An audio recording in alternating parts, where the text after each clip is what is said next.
Let's look at how you use PPTXHandler.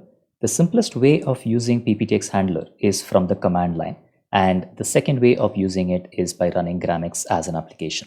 I'll show you first how to use it from the command line. It's a simple process. You run SlideSense from the command line, and that automatically picks up a file called gramix.yaml in the current folder, and that set of rules get rendered. Let me create a file called gramix.yaml, and this file can contain the instructions we put in. The minimal instructions that we need are take a source file. So let's create an input.pptx and the set of rules that we want to put in, but even those rules are optional.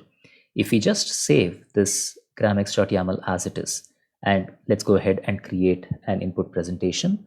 I'm going to just use an existing template that I have, and on this template I'll save this as input.pptx.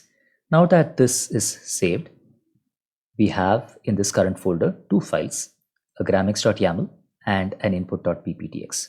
Let me run SlideSense.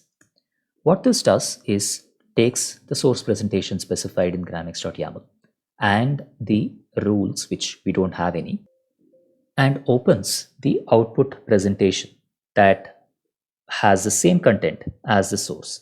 So you'll see that this is an output.pptx, which is different from the input.pptx, and you'll see two files when we list the files that are provided.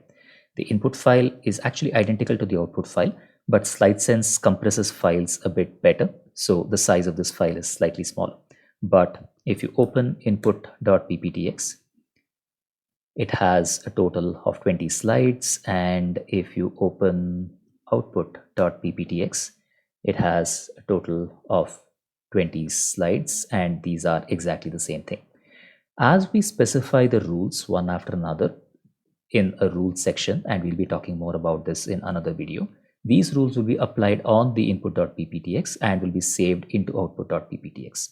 You can specify a different target file to save it into by specifying target colon. So if you say new file.pptx, then SlideSense will automatically save it into new file.pptx and open it in PowerPoint.